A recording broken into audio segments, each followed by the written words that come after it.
Good morning, everybody. Today we will start our discussion on introduction to mathematical approaches to turbulent flows. Now, I have a full course on turbulent flows, and I have given the URL of that course. It's also available on NPTEL website and NPTEL site of IIT Kanpur, NPTEL site of IIT Madras, personal homepage. This is a full course. As you know, that turbulence is so vast that its salient features cannot be covered in one or two lectures. Rather, I would say theoretical foundation of turbulence that needs one full course. Mathematical approaches, modeling approaches that usually combine all the aspects and that need one full course. Obviously, experimental approaches and interpretation of results that need another full course. So, what we are trying to do here, trying to give you, some aspects and how to model turbulence flow in affordable computational initiatives or affordable computational framework. Now, characteristics, features of turbulence.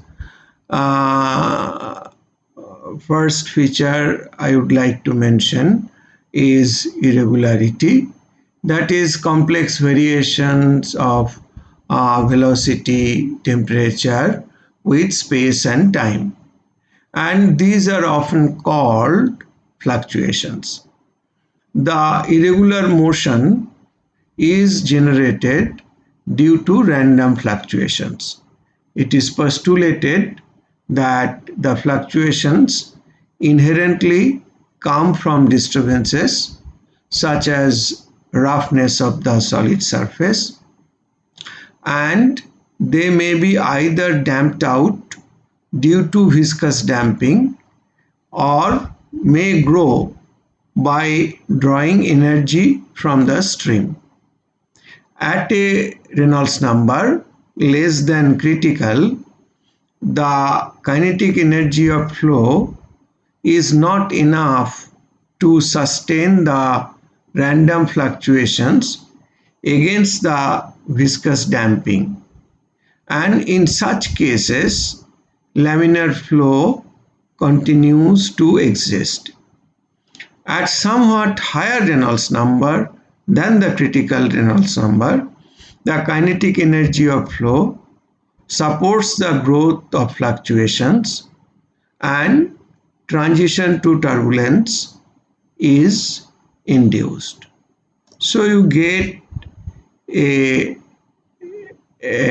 sort of rudimentary idea about some characteristics, features of turbulence. Strong mixing. So basically high transfer rate of momentum, heat and mass by fluctuating turbulent motion is practically most important feature of turbulence. Turbulent motion is always 3D. Even for parallel flow, we have read parallel flows, like Plain-Paiseli flow, Hagen-Paiseli flow, some such flow where u, the flow direction velocity, is function of only cross normal direction, and time. There for turbulent flow we can say it is a mean flow plus fluctuation. So y is the normal direction and capital gamma is a space variable. Even if the bulk motion is parallel, the fluctuation u prime, being random, varies in all directions. Now let us look at the continuity equation, where del u del x, u is substituted by u mean plus u fluctuation. As we have written here, u equal to u mean plus u fluctuation. This is u instantaneous. So we have plugged in that, and then we have gotten this equation. But in this equation, since u prime is present, so del u prime del x is not equal to 0, which demands that there is some v prime and there is some w prime. Even though mean velocity of v is 0, mean velocity of w is 0, but there is time mean velocity is 0, time mean velocity of v is 0, but at any instant there is fluctuation of v and w, since fluctuation in u is present. And we will see later, separately continuity equation has to be satisfied, or u is satisfied with fluctuating components. That means del u prime del x plus del v prime del y plus del w prime del z equal to 0. That is why for non-zero value of del u prime del x, del v prime del y and del w prime del z will exist. Turbulent motion carries vorticity. It is composed of eddies interacting with each other.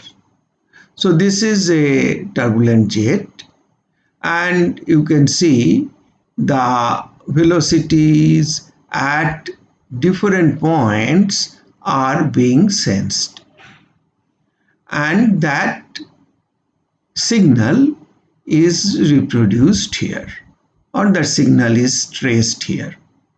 So this is basically, you can see that at different positions the u velocity together with its fluctuations, how does it vary? This is variation of u at maybe this location, then u at this location, and then u at this location. How does it vary? With time. And at any instant of time, if you try to see, you will not be able to find any coherence between these instantaneous u's. So every instant it is changing, although there is a possibility to having a mean value, which at every point probably will time mean value will be same. We'll come to this aspect again. So we can say from here, wide spectrum of eddy sizes and corresponding fluctuation frequencies are present in a turbulent flow. Also, one can say the motion is not organized, it is chaotic, and it has random behavior. So random behavior means non-repeatability. Although a finer analysis of turbulence by sophisticated numerical and experimental tools. One can show presence of a coherent component in seemingly random turbulent motion. This is again, a very special topic and to be discussed separately. Many of you may be knowing the name coherent structure in turbulent flows. This was a discovery of a famous scientist, Professor Fazle Hussain, and this is even today a topic of research. Enhanced diffusion and dissipation, three-dimensionality and vertical structures, I've already mentioned about it, and intermittency in space and time. These are also random fluctuations in space and time. So these are characteristics feature, and from these whatever we have just discussed till now, it appears that it is impossible to apply any systematic computational tool to analyze turbulence. But scientists have put in effort. It is not so. It can be done. First, I will mention about a technique which is called direct numerical simulation or DNS. The exact equations of any flow situation are basically continuity equation and Navier-Stokes equations in three orthogonal directions. So, four equations and four unknowns, U, V, W, and P. Ideally, this can be solved without any problem, even for turbulent flows, and that is what is ideally direct numerical simulation. But what one would need, number one, discretization scheme should be absolutely error-free. Errors, like truncation error, diffusion error, artificial viscosity, dispersion error, all these errors should be tending to zero, almost zero. So these are special techniques, discretization techniques. Then also for we know that turbulent fluctuations can vary, or turbulent motion can vary over a wide scale. Its variation, fluctuations spatially in a domain may be, in the scale of meter in the flow direction, in the scale of centimeters in the cross flow direction. But there, the minimum level of fluctuations that given by time and length scale, these are expressed by Kolmogorov scale, can be fraction of a millimeter. So you can see, in order to simulate a domain directly without applying for high Reynolds number flows any turbulence model, you need a grid size which is able to capture the smallest scales of fluctuations. Now I will give you a very rudimentary example. This is just to give you an idea. I mean, this is not exactly the reason of not going for direct numerical simulation always, but why direct numerical simulation is difficult, this is one of the reasons I have tried to explain. See, maybe equate flow type of flow we are discussing. So this is the bottom plate, this is the top plate. Top plate velocity is u naught, obviously bottom plate velocity is 0. And this is the slope of velocity, so velocity is increasing and the domain is divided by number of grids. So velocity is increasing, delta u is the velocity increase from in the normal direction, across normal direction, perpendicular direction. And this is the grid size delta x. So delta x is the grid size, delta u is the velocity change, and n is the number of grid points per coordinate direction. Usually most of the affordable computers we can take for some flow simulation. If it is 3-dimension,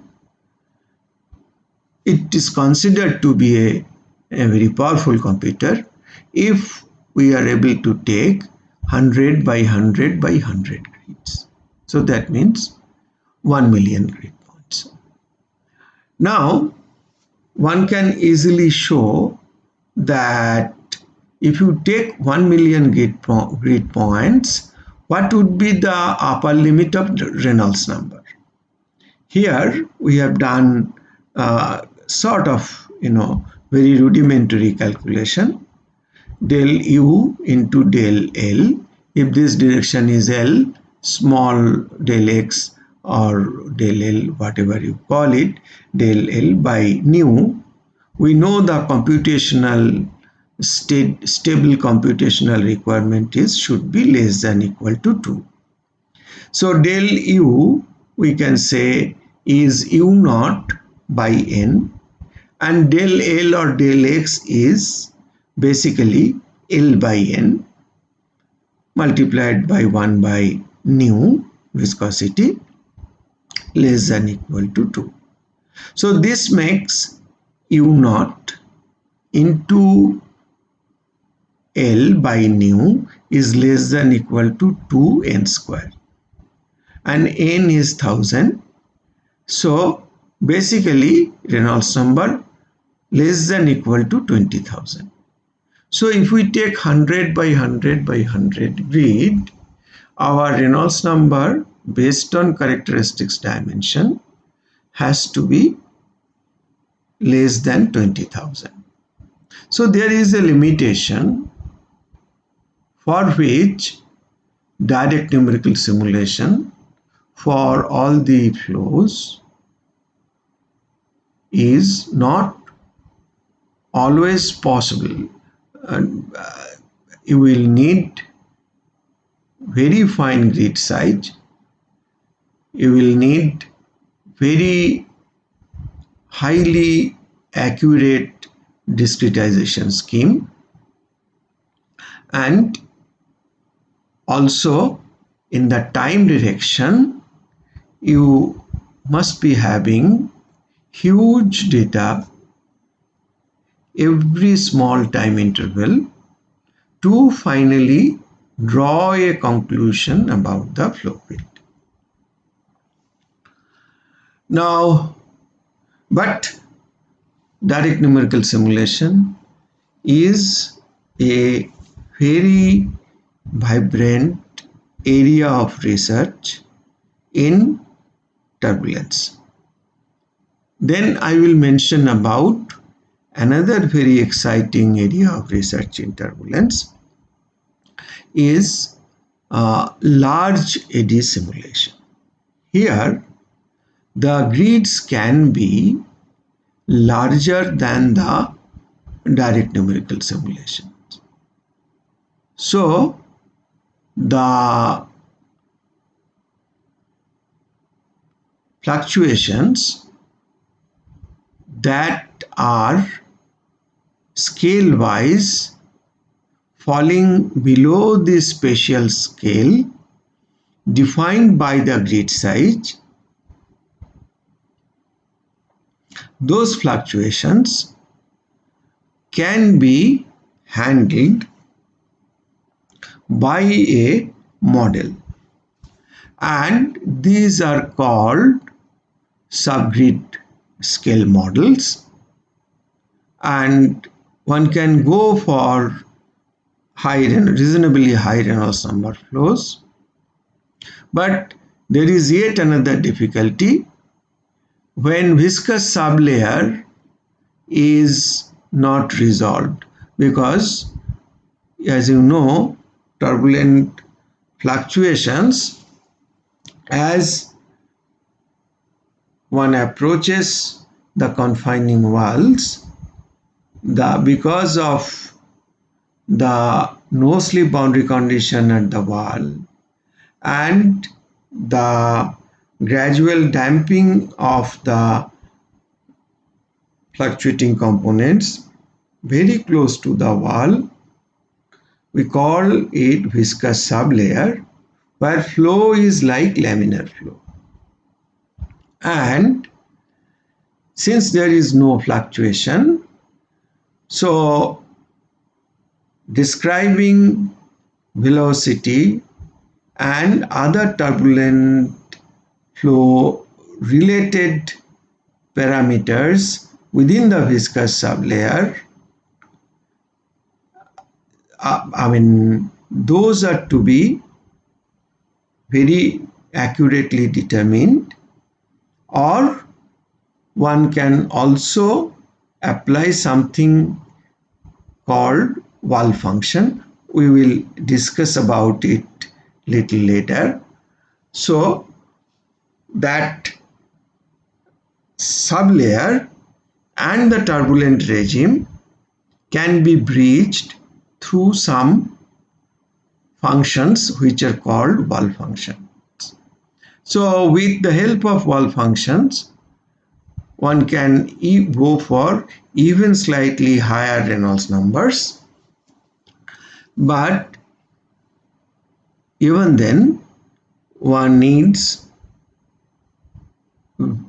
reasonably high number of grids. So grid resolution, or the fineness of grid, the requirement is not as much as direct numerical simulation, but here also grid size has to be quite small.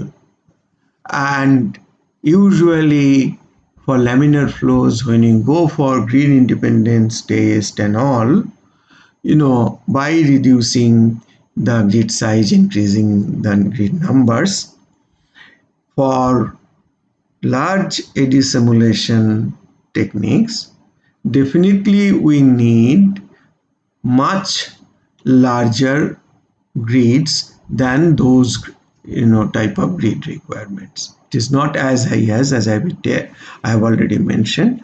It is not as high as the requirement of DNS, but here also grid requirement of number of grids is quite high. So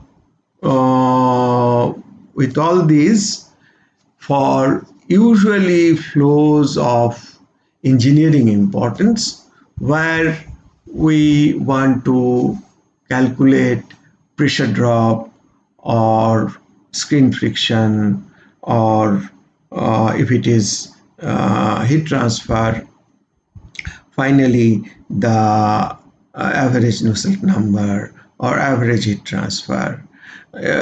For those requirements, we often cannot use LES or DNS.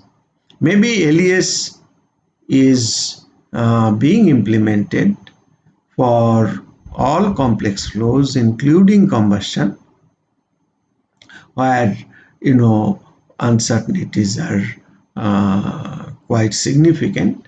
But even now, it is not really used for all engineering flow calculations. For very special purpose flows, it is used. Maybe in another 5 years, it will be a method of calculating engineering flows. And here also, in order to derive the correct statistics, one required to progress in time. And maybe I have mentioned it here, that you can see that 100,000 time steps may be needed. Instantaneous flow fields may be needed. We need not store all 100,000, but there are ways of calculating from such instantaneous flow fields the time average flow, then a flow field, etc. So large number of time steps or time instants are needed to derive the correct statistics. So arising out of these difficulties, although DNS and LES both are very important and very elegant, scientifically very elegant methods, but for all engineering flow calculations, these are not really used in practice. So third method what we have suggested here is statistical calculation methods.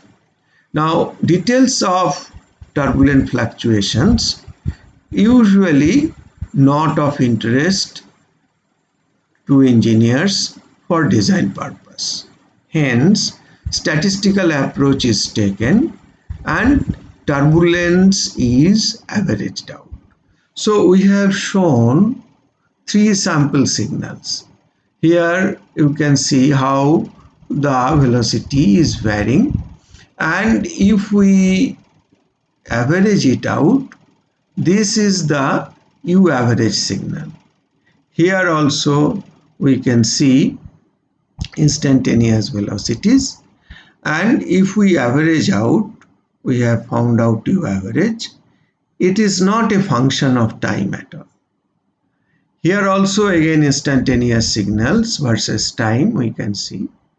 But if we average out, we can see the average velocity is a function of time. Here the time average velocity is not a function of time.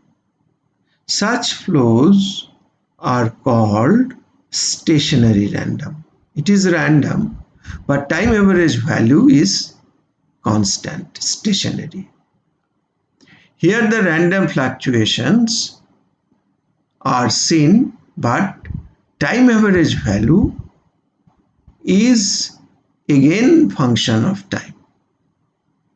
But this time period is quite large and much greater than the time period of turbulent fluctuations. So turbulent fluctuations time period is so small that frequencies may be as high as several kilohertz. Time period is small, it is 1 by time period is the frequency, and frequency is of the order of maybe several thousand hertz.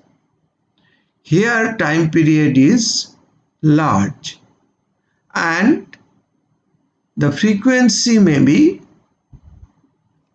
several hertz, much smaller frequency than the turbulent frequencies. So time period is much bigger, much larger than the time period of turbulent fluctuations. So one can average out the signal over this time period. And here, if we take a large time and average it out, we will get average quantities. So instantaneous ui, that means it's a vector quantity representing uvw, equal to ui bar plus ui prime. Pressure is p bar plus p prime. Now average velocity is over a time period. This is what I was saying. Here a large time period can be taken. Here also you can take a large time period, but at least the time period should be greater than t2. So, and over during this time window, if we perform the integral divided by t, we'll get the average velocity. Now here again we have represented, this is the average velocity. These are all instantaneous values. So uj bar is the time average velocity and uj prime is turbulent velocity fluctuation in j direction. Turbulent flows can only be mentally digested if time average properties are given. These are denoted with a cross bar over the variable, and we have defined uj bar and uj prime. The following decomposition is valid. Uj instantaneous, function of space and time, equal to uj average, function of space, plus uj prime, function of space and time. The averaged values, then uj bar is limit t tends to infinity 1 by t time period, 0 to t is the time window, instantaneous u dt. This integral will be divided by 1 by t.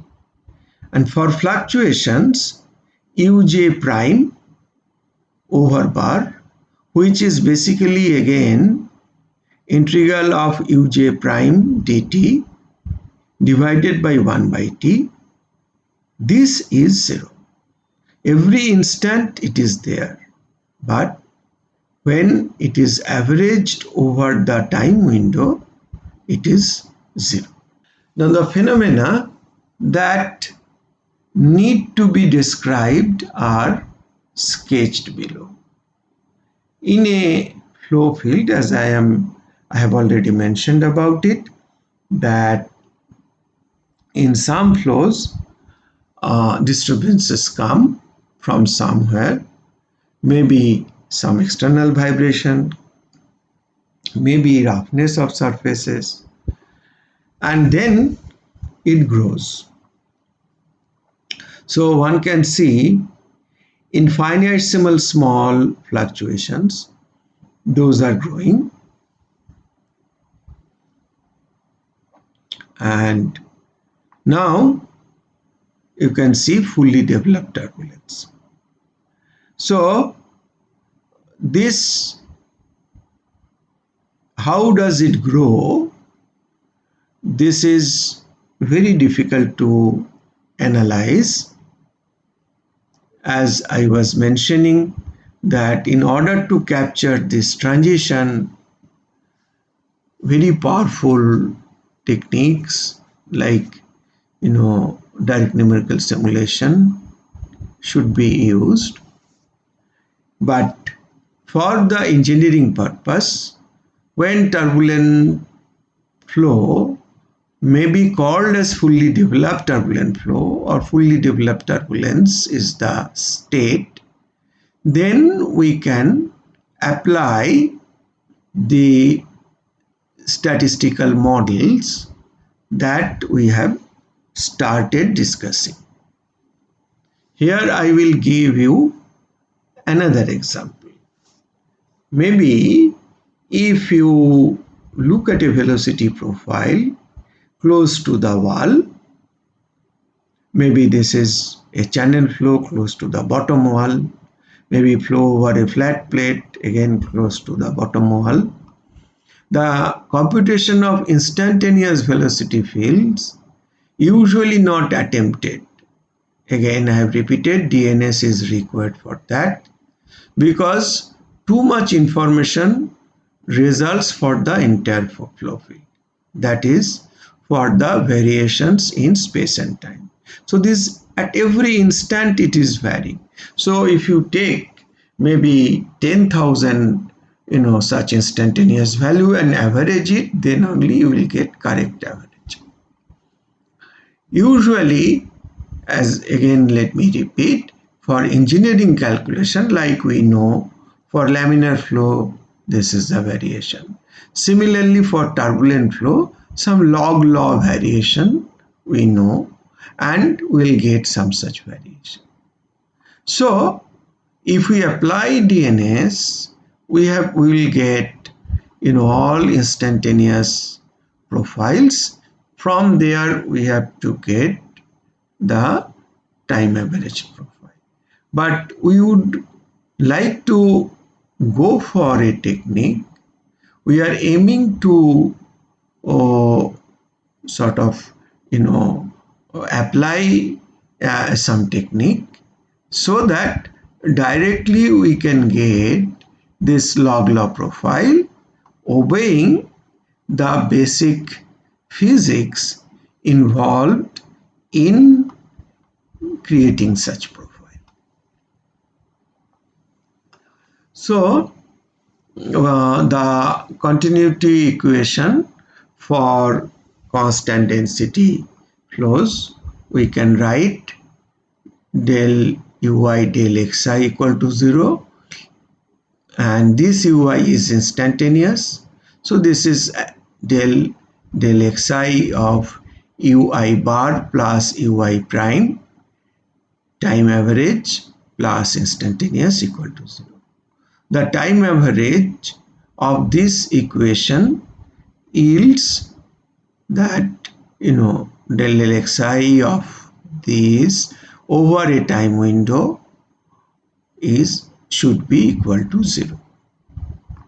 And if we write it in this way, time t tends to infinity, 1 by t, this time window, the integration over this time, ui bar plus ui prime, then we will get obviously the continuity equation satisfied by time mean quantities. And if that is true, then again substituting in this, we will get that the continuity equation is satisfied by the fluctuating components also. So if we say u, v, w, three directions, u del u del x del u bar by del x del v bar by del y plus del w bar by del z equal to 0. Here del u prime by del x plus del v prime by del y plus del w prime by del z equal to 0. So continuity equation is satisfied by the time average quantities. Continuity equation is also satisfied by the instantaneous fluctuating velocity component. At every point in time, the turbulent fluctuations have fulfilled equation 4 exactly. Now, let us discuss some laws of averaging. Let A be some A hat be some instantaneous quantity which can be expressed as A bar plus small a prime, and B hat is B bar plus small b prime. This is average, this is fluctuation, this is average, this is fluctuation. Averaging yields per definition 1 by t 0 to capital T a hat dt equal to a bar. Similarly, 1 by t integration 0 to t b hat dt is b bar. So that means a hat bar is a bar, b hat bar is b bar, which means a prime bar is 0 and b prime bar is 0. So time average of fluctuations is 0. Time average of b fluctuations is also 0. Then if we take two quantities a hat and b hat and perform the averaging of that, we can write a bar plus a prime, b bar plus b prime over bar equal to a bar b bar over bar plus a prime b bar over bar plus b prime a bar over bar plus a prime b prime over bar. Now a prime b bar over bar and b prime a bar over bar, these quantities are 0, and so because we have already mentioned about a bar over bar is 0, b bar over bar is 0. So that will make these two quantities 0. So a hat b hat over bar we can write as a bar b bar over bar plus a prime b prime over bar, which will give us a bar into b bar plus a prime b prime over bar. So a prime over bar is 0, b prime over bar is 0, but a prime into b prime over bar is non-zero. Okay, so and here we have a prime b bar over bar is a prime over bar into b bar, and a prime over bar 0, so this quantity is 0. Similarly, b prime a bar over bar, this operation will give us b prime bar into a bar, b prime bar is 0, so this is 0. So that is how this quantity will be 0, this quantity will be 0, but this quantity is non-zero, and this quantity will produce a bar into v bar. So this is what is usually called also Reynolds decomposition, and we can apply this to momentum equation. So the intention notation, this is usual momentum equation rather momentum equations, because we are writing uj hat, which will represent three velocity quantities in three directions, and ui hat. So basically this is temporal term, convection term, minus dp hat del p hat del xj plus del xi of tau ij hat plus rho gj. If one adds continuity equation multiplied with uj hat, we can get this. And this is basically allows us to write the momentum equation in conservative form. So this we have done earlier, but here we are using the tensor notation and doing that. So this is plugging in continuity equation, means we are basically writing momentum equation in conservative form. Again, uj uj hat is uj bar plus uj prime, and ui hat is ui bar plus ui prime. If we introduce that and perform the overbar operation, we will get del xi into rho ui bar uj bar plus tau ij bar plus u I prime uj prime over bar equal to minus del p bar del xj plus rho gj. So basically we write conservative form, then we substitute basically instantaneous quantities as mean and fluctuations, instantaneous quantities as mean and fluctuations. Then we do this substitution and apply overbar, and this equation will result in. The individual steps to derive average momentum equations, as I said, that what we did is 1 by t 0 to t del xi rho ui bar plus ui prime uj bar plus uj prime dt, and then we have written,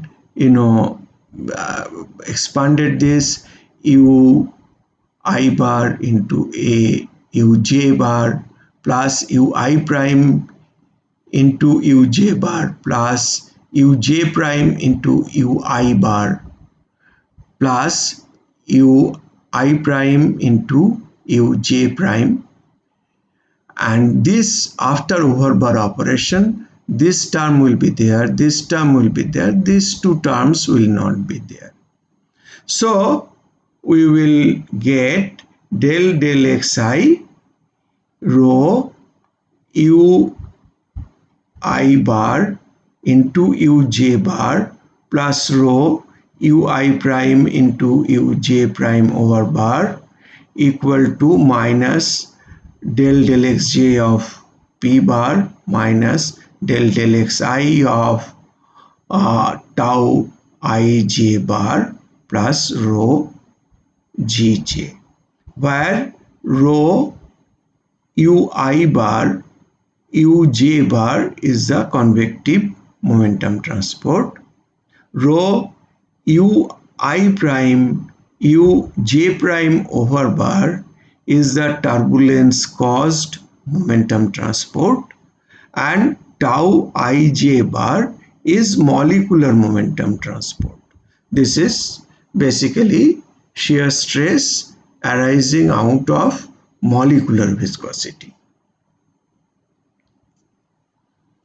So if we want to write this equation as specially u or x direction momentum equation, this term is 0 here, time average term for del t, we can if u bar is 0, we can call, this rho del t of u bar, for steady flows in a time average sense, steady flow, it can be made 0, which has been done here. But while writing this, I have separately x direction momentum equation, I have written that then rho u del u bar del x, v bar del u bar del y, w bar del u bar del z equal to minus del x of p bar plus mu del square u bar. And here we have written minus rho. That means we transfer the center quantity from left to right. And then we can write minus rho del x of u prime square bar del y of u bar v bar u prime v prime over bar, sorry, del x of u prime square over bar del y of u prime v prime over bar and del z of u prime w prime over bar.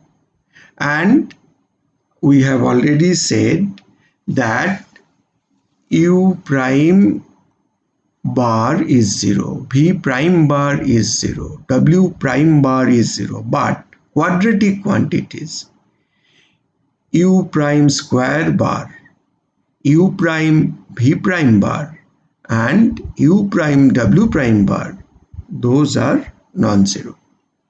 So above equation, here this equation looks like laminar flow equation, with the exception that the velocities are average velocities and there are additional stresses arising out of the fluctuating components. So if you consider our x direction momentum equation for laminar flows, this term is there. Only thing, we are writing u as u bar. All these terms are there. Only thing here, u and v we are writing as average quantities. This term is also there. Difference is p we are writing as p bar. And this term is also there, mu grad square u. Here u is u bar. So this part is just like laminar flow equation. The velocity and pressure quantities are replaced by time average quantities. This is additional term, and this additional term is generated because of fluctuating components, activities of the fluctuating components, and this behaves as additional stress in the flow field. So when we will get corresponding terms for y momentum equation and z momentum equation, then these 3, again 3, again 3, those 9 terms will behave as a stress tensor. Exactly, that's what we have written. Sigma t is then, here we have written del x of u prime square bar del y of u prime v prime over bar del z of u prime w prime over bar. So basically gradients of them will be appearing in the equation, but we can write them as this fluctuating components: u prime square bar, u prime v prime bar, u prime w prime bar. Similarly, contribution for from y momentum equation will be u prime v prime bar, v prime square bar, v prime w prime bar, and z direction momentum equation will be u prime w prime bar, v prime w prime bar, and w prime square bar. So sigma t is the Reynolds stress tensor, written in compact form as minus rho u I prime u j prime over bar.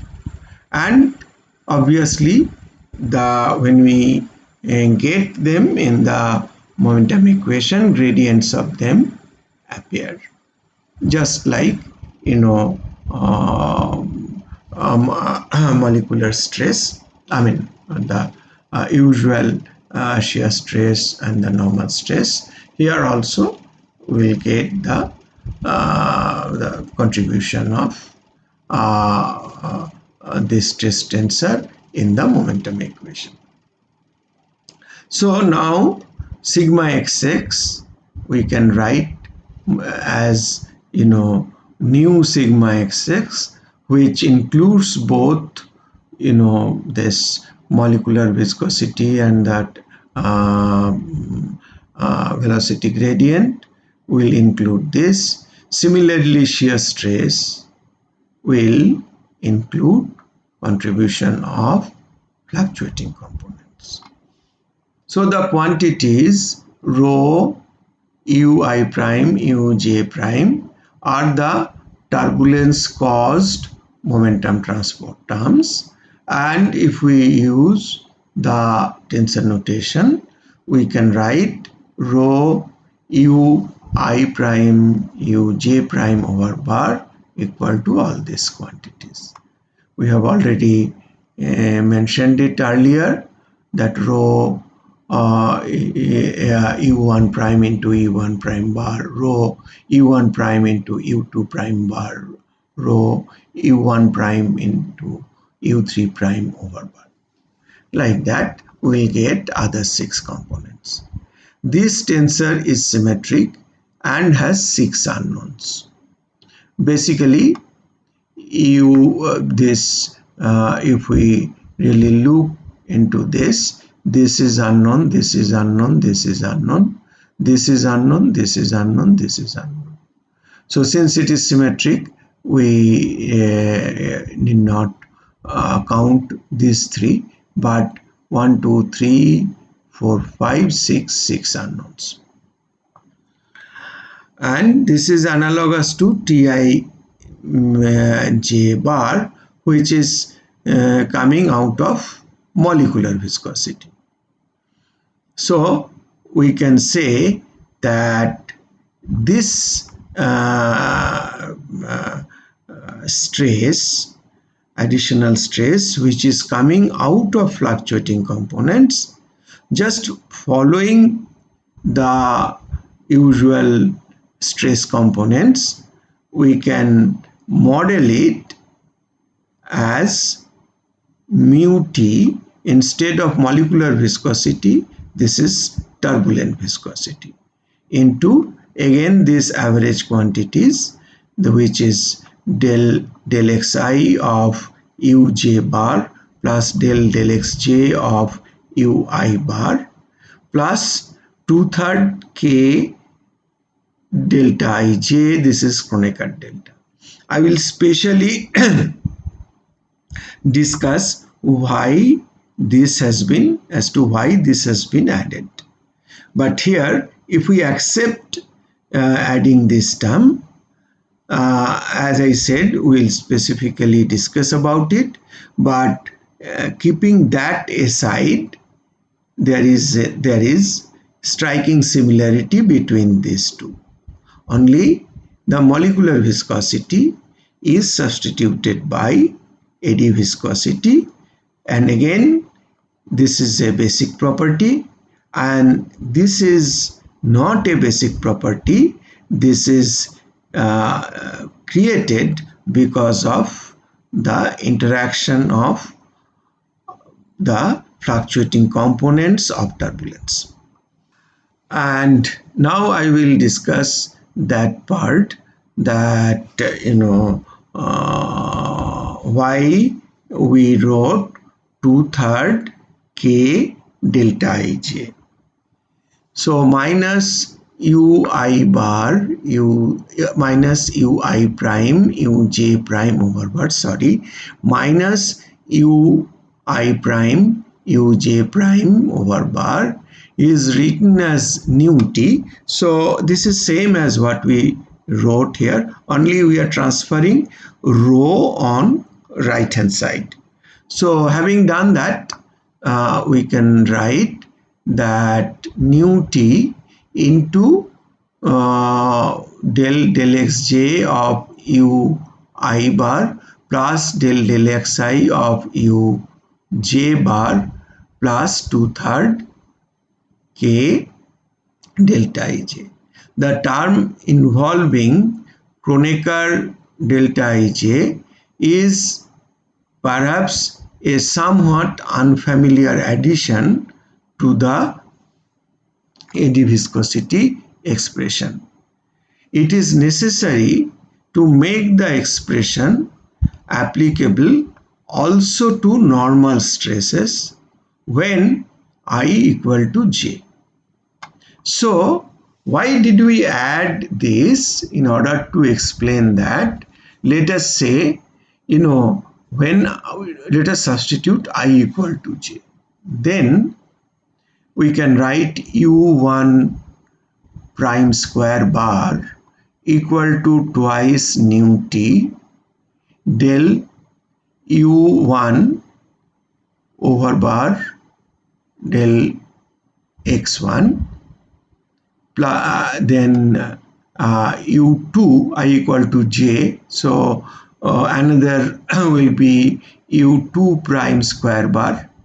Then this will be minus 2 nu t into del x2 of u2 bar, and this is, sorry, this should be u3 square bar, and this one should be substituted by 3. I'm sorry, this is a mistake.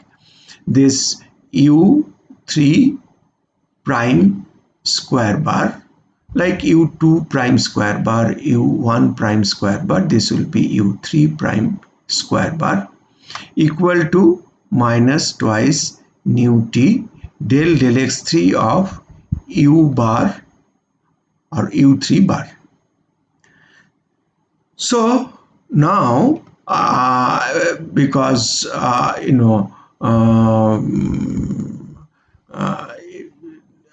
if we do not have this, only the first part we are writing, let us imagine this was not there, this is not there, then we will get this.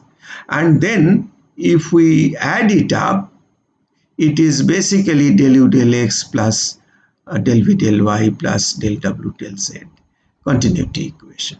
So sum is 0 because of the continuity equation. However, all normal stresses are by definition positive quantities, and their sum is twice the kinetic energy k of the fluctuating motion, where k is given by half u1 prime square bar, u2 prime square bar, u3 prime square bar. This is the turbulent kinetic energy. So kinetic energy of the fluctuating motion we are supposed to get when we add all normal stresses. But if we add all normal stresses here, we will get continuity equation equal to 0. And this incoherence is coming, and in order to remove that, we are adding minus 2/3 k Kronecker delta. inclusion of the second part of the eddy viscosity expression assures that the sum of the normal stresses is twice K. Now it is assured this is twice K. The normal stresses act like pressure forces that is perpendicular to the faces of a control volume. And because like the pressure itself, the energy K is a scalar quantity, the second part contributes to modified pressure. So now it is consistent. It produces, of course, with all normal stresses 2/3 K, 2/3 K, 2/3 K. That 2/3 K can be absorbed in the pressure, and then everything is consistent. So now what we are going to do, we have basically continuity equation, and this is del xi of ui bar in all time averaged velocity components, and we have basically the momentum equations in three directions. And in the momentum equations we have this additional stress term, which is ui prime uj prime over bar, and as I said, gradient of that will come in the momentum equation del xi. So this, if we look into it, I have already mentioned that there are 6 unknowns. U1 prime bar square over bar, U1 prime bar, U2 prime bar over bar, U1 prime bar, U3 prime bar over bar, then U2 prime bar, U3 prime bar over bar, and U2 prime, U2 prime, that means U2 prime square bar, and U3 prime square bar. So these 6 components means U1 prime square bar, U1 prime into U2 prime over bar, U1 prime into U3 prime over bar, U2 prime into U3 prime over bar, U2 prime square over bar, and U3 prime square over bar. These quantities will again just go back for readily remembering it, like this quantity, this quantity, this quantity, this quantity, this quantity, this quantity, or as I have already mentioned, this quantity, this quantity, this quantity, this 1 2 3 4 5 6. So these 6 unknowns are there, plus U3,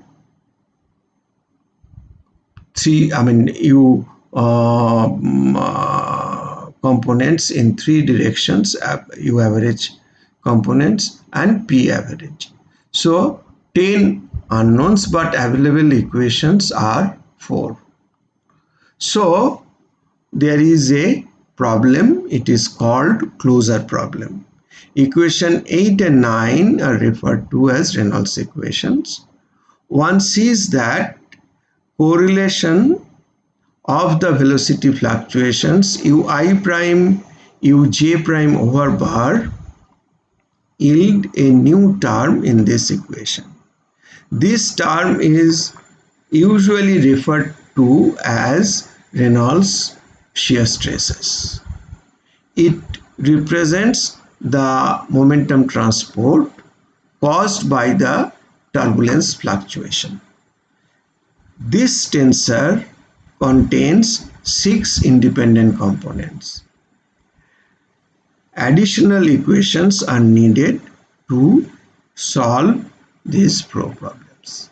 But just I am proposing something, that what we have done here, if we can write this ui prime uj prime over bar as mu T, which is turbulent viscosity, into del xi uj over bar plus del xj ui over bar, then in this equation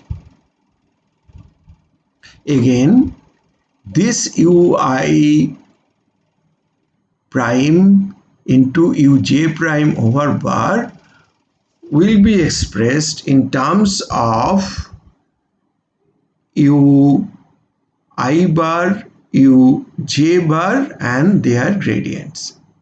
So basically then again we will get 4 equations and 4 unknowns in terms of velocity and pressure. But